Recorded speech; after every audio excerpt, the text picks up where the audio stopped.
Topic है Gutenberg and the printing press.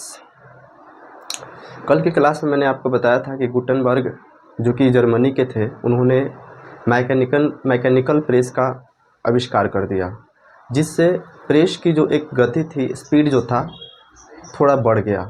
पहले की मात्रा में क्या हुआ, थोड़ा सा गति हो गया। अब हम ये समझते हैं कि आखिर जो गुटेनबर्ग है, उनको ये प्रेस की जो एक तरह से सीख लेसन कहाँ से मिलता है। तो गुटेनबर्ग, सबसे पहले बात तो ये जानिए कि गुटेनबर्ग जो है वो एक जो है मर्चेंट के बेटे हैं। मर्चेंट कौन होता है? व्यापारी होता है। गुटेनबर्ग जो है एक व्यापारी के बेटे थे, और उन्होंने क्या किया था कि अपने जीवन में कुछ चीज़ों से वो सीखा था, और उसी चीज़ को उन्होंने क्या किया, उस चीज़ से सीख कर उन्होंने प्रिंटिंग प्रेस का किया, बना दिया। ठीक है, दुनिया में जितने भी सारी आविष्कार हुई थी, वो कहीं ना कहीं से उसको लिया गया है, कहीं ना कहीं से सीखा गया है। हमने चिड़िया को उड़ते हुए देखा, तो चिड़िया को जब उड़ते हुए हमने देखा तो कहीं ना कहीं हमारे अंदर भी उड़ने की एक कल्पना आई, तो हमने हवाई जहाज़ बना दिया। हम चाहते थे तेज़ गति से दौड़ना। हम आदमी पैदल कितना दौड़ सकता है? तेज़ गति से चलना चाहते थे, लेकिन वो हमने जानवरों को देखा, हमने चीता, भालू, बहुत सारे ऐसे जानवरों को देखा जो बहुत ही स्पीड से दौड़ते थे। तो हमने उनसे क्या चीज़ सीख लिया? हमने ये लिया कि हम कुछ ऐसे चीज़ को बनाएं जो हम इनके जैसे तेज़ दौड़ सके। तो हमने गाड़ी का आविष्कार कर दिया। तो कहीं ना कहीं जितने भी सारी दुनिया के आविष्कार है, उसके पीछे कहीं ना कोई सीख है। अगर न्यूटन के ऊपर सेब ना गिरा होता तो क्या आपको लगता है कि वो क्या गुरुत्वाकर्षण का खोज कर देते? तो खैर, ये सब समझने की बात है। तो हम समझते हैं कि जो गुटेनबर्ग है, गुटेनबर्ग को ये प्रेस का जो आइडिया है, आखिर वो कहाँ से आता है। तो सबसे पहले क्या होता है, जैसे कि आप देखिएगा, जैसे पहले अंगूर को जो होता था, अंगूर को क्रश करके उससे शराब बनाई जाती थी। तो उन्होंने एक अंगूर को क्रशिंग मशीन भी उन्होंने क्या हुआ था, देखा था। तो पहले उनको एक चीज़ आइडिया आ रहा है कि अच्छा, प्रेस कर रहा है तो कुछ कहीं ना कहीं लिक्विड आ रहा है। तो वो सोच रहा है कि कहीं ना कहीं अगर हम इंक लगा के अगर किसी चीज़ पर अगर हम प्रेस करते हैं, दबाते हैं, तो कहीं ना कहीं ये हमें प्रिंटिंग में क्या करेगा, मदद करेगा। और दूसरा चीज़ वो क्या सोच रहा है कि वो एक पॉलिश करने का टेक्निक सीख रहा है। पॉलिश का मतलब क्या होता है? जैसे पॉलिश समझते हैं, जैसे एक सोनार होता है। सोनार क्या होता है? सोने को एक मतलब पॉलिश करके, उसको गला के, उसको एक रूप देकर, उसको जिस रूप में जाए, जिस गहने के रूप में देना होता है वो दे देता है। तो वही चीज़ क्या हो रहा है कि ये एक अच्छा सोनार भी थे, यानी गुटेनबर्ग जो है एक अच्छा सोनार भी थे। तो और ये सब जो टेक्निक है, ये सब इसी चीज़ से सीख कर उन्होंने क्या किया, एक प्रिंटिंग तैयार किया, एक मतलब मैकेनिकल प्रिंटिंग तैयार किया। और ये मैकेनिकल प्रिंटिंग पहले ब्लॉक प्रिंटिंग से बिल्कुल डिफरेंट था। ठीक है, this mechanical printing was totally different from the block printing. Block printing में लकड़ी का यूज़ किया गया था, जबकि मैकेनिकल प्रिंटिंग में आप देखिएगा मेटल का यूज़ किया गया है, मेटल का यूज़। और मेटल का जब हम यूज़ करेंगे तो कहीं ना कहीं उससे क्या होगा, बेहतर होगा। और जब ये मेटल का जब यूज़ किया गया, तो इसमें क्या हुआ कि इन्होंने एक नया तरीके से इन्होंने मतलब उस प्रिंट को बनाया। और आप देखिएगा, क्रशिंग करने वाला होता था। जैसे पुराने ज़माने में क्या होता था, कोई भी चीज़ अगर प्रिंट करना हो, पेपर हो, तो क्या होता था, उसका एक सांचा तैयार करके, उसका एक मतलब मेटल का तैयार करके क्या होता था, उसी को कलर पे, इंक पे लगा के उसको पेज पर रख दिया जाता था। उससे क्या होता था, पेपर चाहे कोई भी चीज़ हमें छापना होता था, उससे आसानी से छाप लिया जाता था। तो वही चीज़ ये गुटेनबर्ग भी क्या कर रहे हैं, तैयार कर रहे हैं। लेकिन जब ये तैयार किए तो उन्होंने सबसे पहले बाइबल को छापा। सबसे पहले देखिए, यूरोप में सबसे पहले उस समय में यूरोप की जो व्यवस्था जो थी, उस समय का विधि व्यवस्था था, उस समय में चर्च का जो सबसे ज़्यादा, उस समय कह सकते हैं कि चर्च की मतलब बोलबाला, चर्च का चलती सबसे ज़्यादा चलता था। तो इन्होंने सबसे पहले, गुटेनबर्ग ने सबसे पहले जिस पुस्तक को छापा, उस पुस्तक का नाम क्या था, बाइबल। और ये 3 साल लगा छापने में। आपको पता होना चाहिए, 3 साल लगा दिए। फिर भी देखिए, उससे तो ये हो ही रहा, लेकिन इसमें 3 साल इनका लग गया। इसका रीज़न यही है कि ये अभी भी जो है मैन्युस्क्रिप्ट से रिजेंबल करता है। रिजेंबल का मतलब होता है उसी से मिलता जुलता। अभी भी ये नहीं है कि हाँ, आज के जैसे 10 मिनट में क्या हुआ कि बहुत सारा कॉपी हम छाप दिए, नहीं। अभी भी वो जो है, इनका जो प्रिंटिंग प्रेस है, टोटली रिजेंबल करता है किससे, मैन्युस्क्रिप्ट से। ऐसा भी लग रहा है क्योंकि वो हाथ से उसका डिजाइन बनाते थे। जैसे ए है, बी है, ये सब हाथ से ही डिजाइन बनाया जाता था, और फिर उसको रिजेंबल। तो वो क्या होता है, जब भी छापा जाता था तब लगता था कि मैन्युस्क्रिप्ट का ही डिजाइन है। तो सब किसी को ये भी लग रहा है कि चलो भाई, कोई भी मतलब मैन्युस्क्रिप्ट में और इसमें क्या अंतर है। दोनों में अंतर यही था कि इसको क्या होता था, इसको ब्लॉक बना के, मेटल का ब्लॉक बना के तब उसको प्रिंट किया जाता था। पहले वाला इधर से था, तो ये लोग क्या करते थे, हाथ से लिखते थे, जिसको स्क्राइब्स भी कहा जाता था। तो कहीं ना कहीं उसके मुकाबले में थोड़ा सा ये क्या हुआ, स्पीड पकड़ा। ठीक है, दूसरा चीज, इस समय में जो जो हम जैसे आज का जो टेक्स्ट बुक होता है, आप लोग का जो इतिहास का बुक है, तो उसमें कई सारा पिक्चर दिया है। तो पिक्चर क्या बाहर से बनाया गया? नहीं, पिक्चर जो है उसी में प्रिंट हुआ है। लेकिन पहले का जो मतलब किताब था, ये लोग बाइबल छापते थे, तो उसमें जो था, जब कोई भी बुक छपती थी, तो उसमें उसमें क्या नहीं आता था, उसमें कोई भी पिक्चर नहीं आता था, पिक्चर के लिए स्पेस छोड़ दिया जाता था। इस तरीके से क्या होता है, जैसे कुछ कुछ लिखा हुआ, इसमें कुछ स्पेस छोड़ दिया गया। इस पिक्चर को, इस प्रिंटिंग को, इसको बाद में बनाया जाता था, पेन से बनाया जाता था, चाहे वो इंक से बाद में बना के तब उसको मार्केट में भेजा जाता था। तो वही है कि जो इलिस्ट्रेशन के लिए जो होता था, वो स्पेस वहाँ पे क्या किया जाता था, छोड़ दिया जाता था, और उसी को बाद में लोग अपने अपने डिजाइन से बनाते थे। बहुत सारे अमीर लोग बोलते थे कि नहीं, हम ऐसा किताब दो बस खाली टेक्स्ट वाला हो जिसमें जगह खाली होना चाहिए, तो वो अपने हिसाब से क्या करते थे, उसमें उसमें अपना हिसाब से वो प्रिंट बनाते थे। आज भी हम कोई बुक्स पढ़ते हैं तो उसमें खाली स्पेस होता है, तो हम क्या करते हैं, उसमें अपने हिसाब से मतलब उसमें प्रिंट कर लेते हैं। तो खैर अभी जो बुक्स आते हैं तो उसमें सारा प्रिंट वगैरह सब इसमें रहता ही है, रहता ही है। तो लेकिन इसमें उस समय में ऐसा चीज़ नहीं था, ठीक है। अब होता है धीरे धीरे हम देखते हैं कि समय का गति आगे बढ़ती है। 1450 से लेकर 1550, इन 100 सालों में क्या होता है, बहुत सारे देशों में, मतलब जो प्रिंटिंग प्रेस जो है, कई सारे देशों में, यूरोप के विभिन्न विभिन्न देशों में क्या होता है, प्रिंटिंग प्रेस चला जाता है। और दूसरा चीज़ होता है, किताबों का प्रोडक्शन धीरे धीरे क्या होने लगा, बढ़ने लगा। प्रोडक्शन इतना बढ़ने लगा कि 15वीं शताब्दी तक, 15वीं शताब्दी के आधी, मतलब कह सकते हैं आधी तक, लगभग किताबों की जो संख्या थी 20 मिलियन तक पहुंच गई थी। और यही 16 सेंचुरी तक जाते जाते किताब की संख्या कितना हो गया, 200 मिलियन कॉपीज तक इसमें क्या हो गया, छपा गया। तो ये चीज़ क्या समझे हम लोगों ने, गुटेनबर्ग का हम कहानी समझ लिए थोड़ा सा, मतलब इसको ब्रीफ में हमने समझा कि गुटेनबर्ग कैसे थे, उन्होंने कहाँ से इस सब चीज़ को मतलब सीख लेते हैं और तब इस चीज़ को आगे की गति देते हैं। दूसरा चीज़, जब ये सब चीज़ होने लगा, 200 मिलियन जब किताब छपने लगी, पहले की दुनिया में इस तरह इतना ज़्यादा मतलब किताब छपे नहीं गया था। और जब इतना सारा किताब छपा गया तो पहले देखिए हैंड प्रिंटिंग था, पहले कौन था, हैंड प्रिंटिंग, हैंड प्रिंटिंग। अब क्या होने लगा, अब इसको मैकेनिकल प्रिंटिंग में कन्वर्ट कर दिया गया, ठीक है। अब क्या होता है, जब मैकेनिकल प्रिंटिंग में आ गया तो अब प्रिंटिंग जो बुक्स का जो मतलब छपाई है वो क्या हो गया, स्पीड में हो गया। तो इस स्पीड को हमने क्या दिया, प्रिंट रिवॉल्यूशन का नाम दिया कि भाई अब एक प्रिंट रिवॉल्यूशन आ रहा है। अब किसी तरह का किताबों की कमी नहीं रहेगी मार्केट में, और जितना डिमांड है उससे भी ज़्यादा किताबों बिल्कुल मार्केट में आ रहा है, आप खरीद के पढ़िए। लेकिन अब एक ऐसा समय आ गया है कि लोग खोज रहे हैं कि हाँ, हम पढ़ने के लिए कम से कम कोई हमारा पाठक मिल जाए, कोई हमारा रीडर मिल जाए। लेकिन अब इस तरीके का सिचुएशन हो गया है। पहले ये था कि नहीं, किताब छप रहा है लेकिन कम ही छप रहा है, तो इसमें क्या, इसमें सिचुएशन ऐसा हो गया, उल्टा हो गया। इसमें उल्टा हो गया कि नहीं, अब हमारा रीडर खोजो, किताब की संख्या बहुत ज़्यादा है, ज़्यादा रीडर रहेगा तब ना हम किताब ज़्यादा से ज़्यादा डिस्ट्रीब्यूट करेंगे। तो एक प्रिंट रिवोल्यूशन आ रहा है, एक समझिए कि प्रिंट में एक तरह से क्रांति आ गया, ठीक है। ये new way of producing books. अब क्या हुआ, किताबों को नए नए ढंग से क्या किया गया, छापा जाने लगा, ठीक है। अब ये लोगों के जीवन को पूरी तरीके से क्या किया, बदल दिया, ठीक है। Change the transfer of life.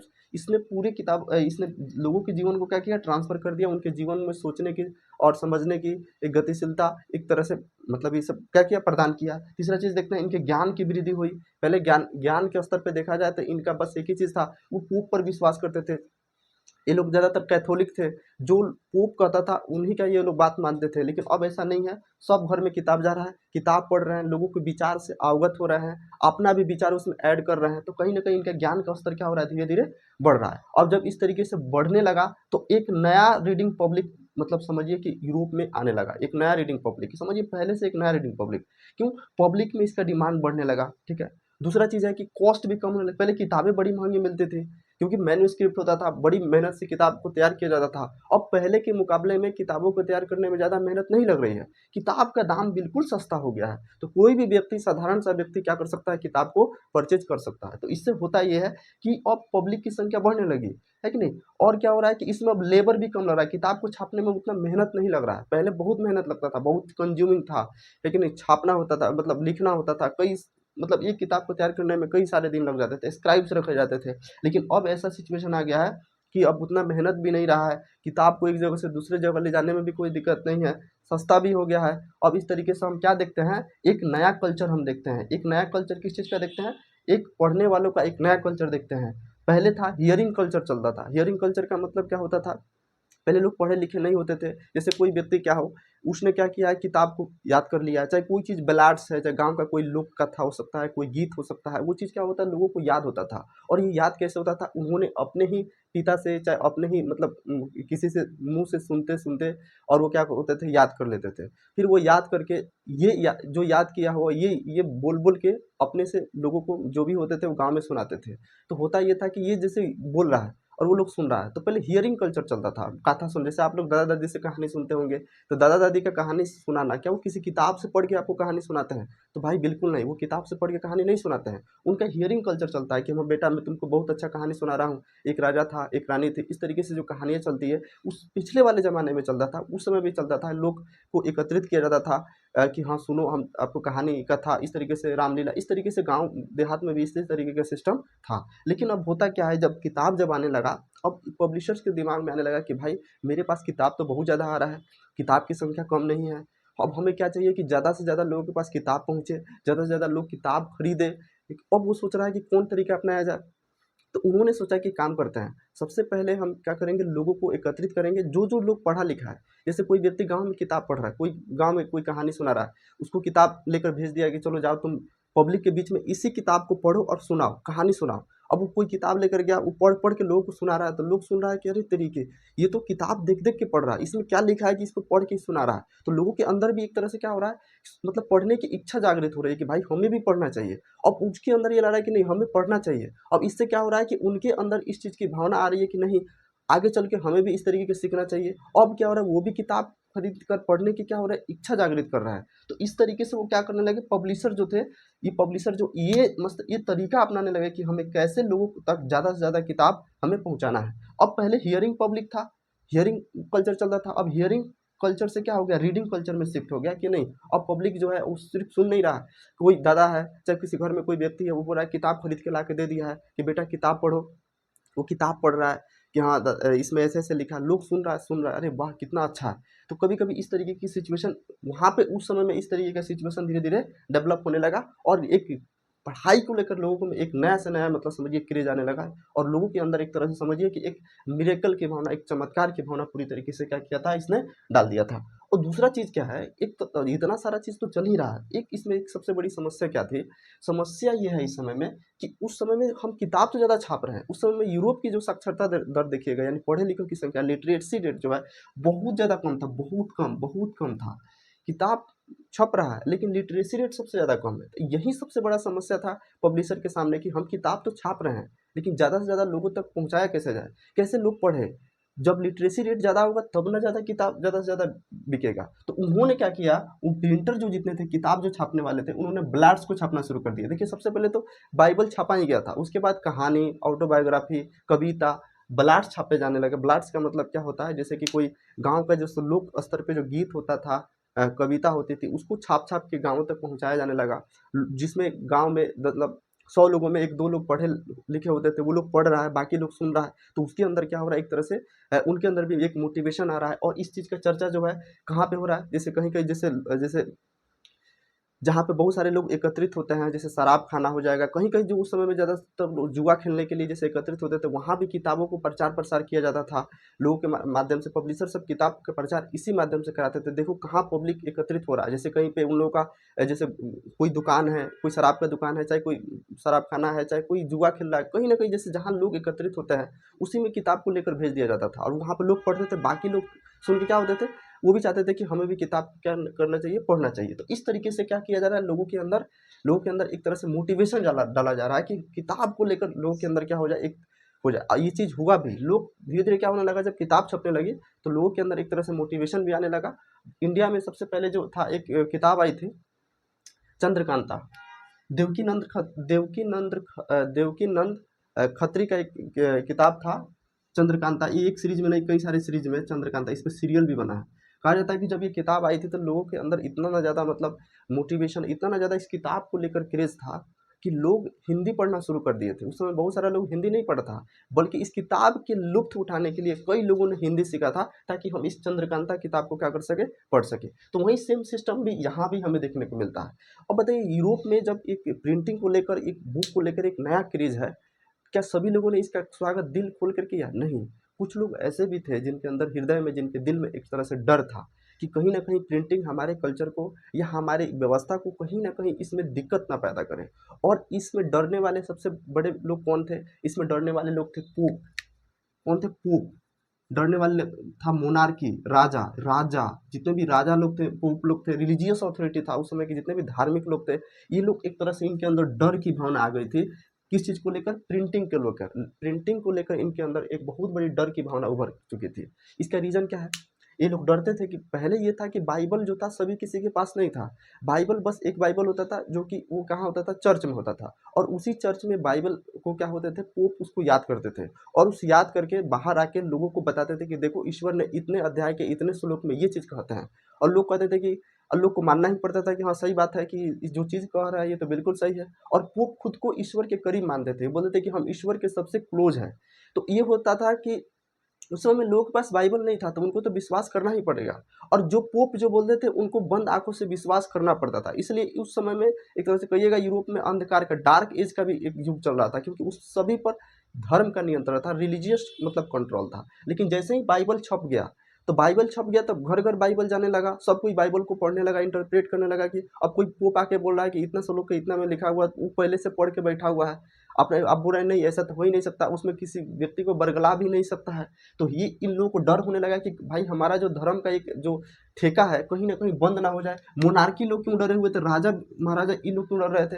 राजा इसलिए डर रहे थे क्योंकि उस समय का व्यवस्था देखिएगा, राजतंत्र चल रहा था, और राजतंत्र में देखिएगा लोगों के साथ कई तरह का दिक्कत की सामना करना पड़ता था। सबसे पहले ये था कि फ्रांस को ही देखिएगा तो थर्ड स्टेट के लोगों को टैक्स देना होता था, फर्स्ट सेकेंड स्टेट को टैक्स देना ही नहीं होता था। तो उसमें क्या होता था कि जब लोग पढ़ने लगे तो उनको आने लगा आइडिया आने लगा कि भाई मेरा भी अधिकार है, मेरा भी एक राइट्स बनता है। वो राइट्स को लेकर उनके अंदर क्या होने लगा, एक तरह से विचार आने लगे, और ये चीज़ सब के अंदर क्या होने लगा, डर पैदा करने लगा कि अगर ये प्रिंट अगर आ जाता है तो कहीं ना कहीं हमारी व्यवस्था को पूरी तरीके से क्या करेगा, नष्ट कर देगा।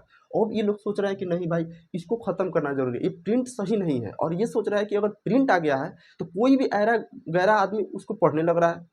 पहले ये था कि चलो हम लोग पढ़ रहे, अच्छा लोग पढ़ेगा। भारत में भी देखिएगा तो यही सिचुएशन था, कई सारे लोगों को पढ़ाई लिखाई से दूर किया गया था कि नहीं तुमको पढ़ाई, तुम्हारे लिए पढ़ाई लिखाई नहीं है। जैसे शूद्र को देखिएगा, शूद्र कल्चर में बहुत सारे लोगों को दूर किया गया था कि हाँ पहले ये था कि वेद मतलब स्त्री नहीं पढ़ सकती है, ऐसा मतलब पढ़ने को मतलब देखने को कहीं कहीं मिल जाता है। लेकिन अब क्या हो गया कि सभी लोग पढ़ रहा है, इसमें सभी लोग पढ़ रहा है, तो फिर आप उसको मतलब अपने हिसाब से नहीं चला सकते हैं। देखो किसी भी अनपढ़ व्यक्ति को, मूर्ख व्यक्ति को आप उसको अपने हिसाब से चला सकते हैं, उसको अपने हिसाब से ढाल सकते हैं। लेकिन जब बात आती है एक पढ़े लिखे व्यक्ति को, एक शिक्षित व्यक्ति को, एजुकेटेड व्यक्ति को, तो आप उसको अपने हिसाब से नहीं चला सकते हैं, क्योंकि एजुकेटेड व्यक्ति हमेशा गलत चीज़ों का विरोध करेगा। चाहे वो चीज़ मतलब कितना भी ज़्यादा खराब, चाहे कितना भी ज़्यादा मतलब सुनने में कितना भी ज़्यादा खराब क्यों ना हो, वो हमेशा विरोध ही करेगा। तो यहाँ भी यही सिचुएशन है। तो क्या होता है, इसका एक सबसे बड़ा एग्जाम्पल होता है कि मार्टिन लूथर एक सबसे बड़े एग्जाम्पल है। मार्टिन लूथर क्या थे, जैसे 1517 की बात बता रहे हैं मार्टिन लूथर। उस समय पोप का नियंत्रण था। मैंने आपको बता दिया है कि उस समय में चर्च में कैथोलिक जो मतलब ईसाई जो थे, उस समय में ईसाई को कैथोलिक कहा जाता था, कैथोलिक भी है। तो वो पोप जो थे वो मतलब इटली की राजधानी जो था रोम, वो रोम में रहते थे, ये पोप रहते थे। पोप जो कहते थे वही सही माना जाता था। तो क्या हुआ कि बाद में मार्टिन लूथर ने क्या किया कि सबसे पहले जब बाइबल को छापा गया तो बाइबल को इन्होंने पढ़ लिया, उनको बाइबल को पूरा कंठस्थ कर लिए, पूरा बाइबल का लाइन बाय लाइन कौन अध्याय में कौन लाइन लिखा हुआ है सबको लाइन बाय लाइन रट गए। और तो और जब लाइन बाय लाइन रट गए और तब देख रहे हैं कि भाई पोप हमसे ये कह रहा है लेकिन इसमें ऐसे लिखा हुआ है, पोप का तो व्याख्या बिल्कुल गलत है। उन्होंने क्या किया, पोप को ही चैलेंज कर दिया, बोला कि नहीं, मैं जहाँ तक मुझे लगता है कि जितने भी सारी पोप की जो व्याख्या है, ये चर्च में जो बैठ गया बोल रहे हैं कि धर्म का नियंत्रण चाहे हम लोग ईश्वर के करीब है, ये सब झूठ बोल रहा है, सब झूठ है, ये किसमें किसी भी प्रकार की सच्चाई नहीं है। उन्होंने पोप को नियंत्रण करी, पोप को चैलेंज दिया। पोप वाले बिल्कुल अंदर से आग बबूला हो गए, बिल्कुल गुस्सा हो गए, बोले कि ये कौन होता है हमारे बीच में बोलने वाला। उन्होंने अपने आदमियों को भेजा, पोप बोले कि जाओ मार्टिन लूथर को अरेस्ट करके लाओ। सारा आदमी उनको मतलब अरेस्ट करने के लिए गया। जब तक मार्टिन लूथर के पास गया तब देख रहे हैं कि मार्टिन लूथर के पास हजारों की भीड़ खड़ी है, क्योंकि जो पोप की जो व्याख्या थी, पोप का जो बुक था, वो लोगों को जो मोटिवेट कर रहे थे, लोग जो मार्टिन लूथर से क्या थे वो प्रभावित थे, बोल रहे थे कि मार्टिन लूथर ये बात सही कह रहा है, ये पोप गलत बोल रहा है सब। अब जब गया गिरफ्तार करने के लिए मार्टिन लूथर को, जब देख रहा है तो वहाँ पे बहुत सारे लोग, बेचारा पोप की जो सेना थी डर के मारे वापस आ गई, क्योंकि वहाँ भीड़ थी। और भीड़ ने ये कहा कि काम करो तुम अपने पोप के किसी भी मतलब पोप किसी भी पोप को भेजो और मार्टिन लूथर से क्या कराओ, सामने सामने बैठा के डिबेट कराओ, और डिबेट में अगर मार्टिन लूथर हार जाते हैं तो हम मार्टिन लूथर को यहाँ से भेज देंगे, लेकिन अगर पोप हार गया तो समझो कि तुमको इस चीज़ को मानना पड़ेगा कि हाँ इन लोगों की व्याख्या गलत थी। बेचारे आ गए, पोप सुन रहा है ये बात, पोप को भी अंदर डर आ गया कि भाई ये तो बहुत हाई लेवल के पढ़ लिया है। अब इन्होंने क्या किया, इस चर्च ने क्या किया कि ये लोग प्रोटेस्ट करने वालों को, यानी जितने भी मार्टिन लूथर किंग के जो विरोधी थे, मतलब इनके जो विरोध कर रहे थे प्रोटेस्ट लोग, इनको छांट दिया। आपने बोला कि हम अपने धर्म से अलग कर देते हैं, और इन्होंने कहा कि नहीं, हम पोप के धर्म से अलग कर लेते हैं। तो ये प्रोटेस्ट से प्रोटेस्टेंट हो गए। अब इस समय में जो मतलब ईसाई जो थे, इस तरह से दो खिम में बट गया। एक वो था जो पुराने विचारधारा पे चल रही थी, ये लोग कहते थे कि शादी मत करो। कैथोलिक वाला क्या बोलता है, शादी मत करो। अब ये पोप दो तरह का होता है, एक होता है फादर और एक होता है नन। फादर नन, अगर कोई पुरुष शादी नहीं करेगा तो उसको फादर कहेंगे, अगर कोई महिला शादी नहीं करेगी तो उसको नन कहेंगे। जैसे इंडिया में कौन थी, मदर टेरेसा थी, तो मदर टेरेसा क्या थी, एक नन थी। तो ये फादर और नन कहे जाते थे। और इन्होंने कहा कि जिंदगी में शादी मत करो, जो व्यक्ति शादी नहीं करता वही व्यक्ति महान होता है, वही ईश्वर को प्राप्त करता है। लेकिन मार्टिन लूथर कह रहा है कि नहीं, ये बिल्कुल व्याख्या गलत है, ये साफा गलत है। शादी करने वाले व्यक्ति भी मतलब अपने जीवन को या लक्ष्य को या ईश्वर को उस तरीके का अपने हिसाब से उसको आराधना कर सकते हैं। तो ये चीज़ हो गया, दोनों में कॉन्फ्लिक्ट हो गया। और मार्टिन लूथर ने क्या किया, इनके जितने भी मतलब अंदर की जो एक तरह से कह सकते हैं गलत चीज़ें थी, मतलब इनके अंदर, यानी इस काली मतलब इस धर्म के आड़ में पोप जो गलत चीज़ कर रहे थे, यानी इन्होंने क्या किया, फादर और नन के बीच में, जैसे फादर बोल रहा है शादी नहीं करेंगे, नन भी बोल रही है शादी नहीं करेंगे, लेकिन पता चला कि मतलब चर्च के आड़ में ही इन दोनों के बीच में एक अनैतिक संबंध है। उस चीज़ को क्या किया, मार्टिन लूथर ने रीड किया, और जितने भी सारे गलत इन लोगों की चीज़ें थी उन्होंने क्या किया, सबको क्या किया, एक बुक, एक वॉल्यूम तैयार किया, 95 थीसिस वॉल्यूम तैयार किया, और सबको क्या किया, चर्च के दीवार पर ही जाके प्रिंट करवा दी, सब छपवा दिया। जो भी जाके देख रहा है कि बाप रे बाप, ये तो बड़ी गजब की बात है, ये तो बोलता है लोग ऐसे लेकिन करता है लोग ऐसे, कथनी कुछ और करनी कुछ और। अब इससे हुआ कि मतलब बहुत ज़्यादा दिक्कत होने लगा। अब होता ये है कि इन लोगों ने इन दोनों को क्या किया, अलग कर दिया, बोला कि कोई बात नहीं, तुम अपना अलग रहो, हम अपना अलग रहेंगे। तो मार्टिन लूथर जो है कौन अपने आधुनिक, ये आधुनिक, ये मतलब रिफॉर्म है कि नहीं, सुधार वाला प्रोटेस्टेंट है लोग। और ये लोग जो पुराने जो विचारधारा पे चल रहा है लोग, वो उस हिसाब से कैथोलिक है लोग। तो मार्टिन लूथर के जितने भी मतलब अनुयायी थे, फॉलोवर्स जो थे, इनको मानने वाले थे, ये प्रोटेस्टेंट कहलाए। और जो पुराने वाले जो इस पोप के साथ गए, इसको कैथोलिक कहा गया। ये पोप जो होता है फादर और नन होता है, ये लोग होता है, ये मतलब आधुनिकता पर सबसे ज़्यादा जोर देते हैं कि हाँ भाई चलो, कोई भाई मॉडर्न जो एजुकेशन है, शादी है, ये सब चीज़ कर सकते हो। तो ये अपने हिसाब से क्या किए, किए। फिर दूसरा चीज़ है कि मार्टिन लूथर ने क्या किया था, बाइबल को ट्रांसलेट कर दिया, और ट्रांसलेट किया तो कुछ ही वीक में मतलब समझिए कि हज़ारों, मतलब समझिए कि बिक गया मार्केट में, इनका किताब पूरी तरीके से हज़ारों क्या हो गई, बिक गई। मार्टिन लूथर बड़ी खुश हुई है।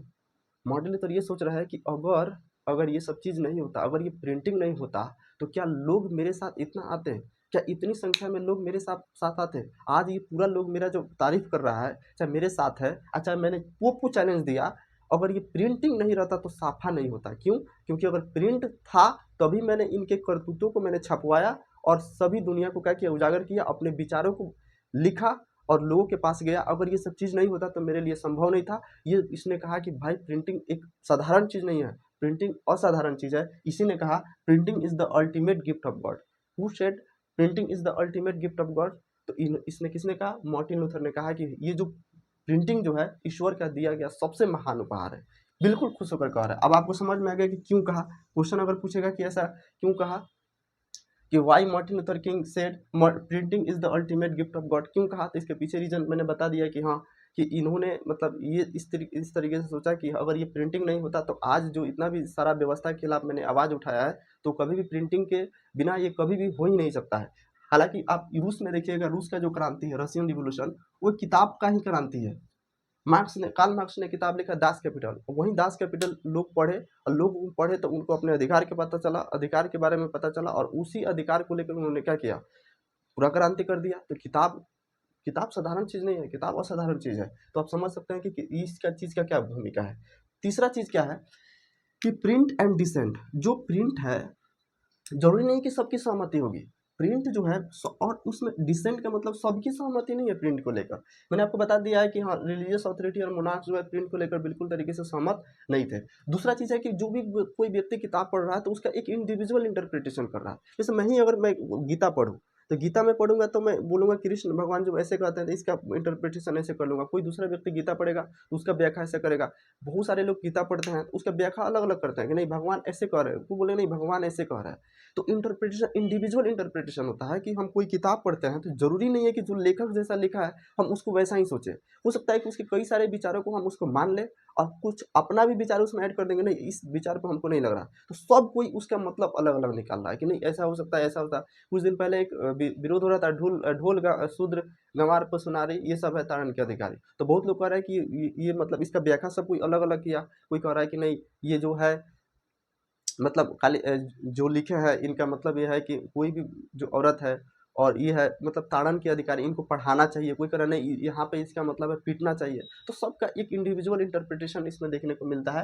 अब ये कोई लेखक जो है वो किस हिसाब से लिखा है उसका हिसाब, हमारा एक इंडिविजुअल इंटरप्रिटेशन कैसा है उसका हिसाब कैसा होना चाहिए। तो इससे क्या होने लगा धीरे धीरे, जैसे बाइबल को ही लेकर मैंने क्या बताया कि बाइबल जो पढ़ लिए तो बाइबल का एक इंटरप्रिटेशन मार्टिन लूथर किंग को एक अलग आया, जबकि इन लोगों का एक पुराना विचारधारा से अलग चल रहा था। इन्होंने खुद को क्या किया, अलग कर लिया। इसका सबसे बड़ा एग्जाम्पल है, एक इटली में एक व्यक्ति था मिनाकियो।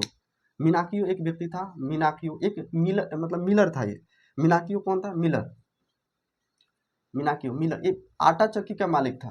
आटा चक्की जो था मिलर, आटा चक्की में मतलब एक समझ कह सकते हैं कि मजदूर था, आटा चक्की में काम करता था मिनाकियो। ठीक है, इसने भी बाइबल पढ़ा। अब बाइबल पढ़ा तो इसने अपने हिसाब से इसको क्या किया, इंटरप्रेट किया। बाइबल को पढ़ा, उसके मतलब कुछ और निकाला। अब उस समय में क्या हुआ कि उस समय जब पढ़ा तो वो कैथोलिक के विरुद्ध चला गया। जो ये लोग कैथोलिक जो पोप जो है इनके बिल्कुल क्या हो गया, विरोध चला गया मिनाकियो। ठीक है, अब ये जितने भी चर्च के लोग थे, पोप जो लोग थे, इससे परेशान हो गए। उसको बुला के उसको अल्टीमेटम दिया कि ऐसा तुम मत करो।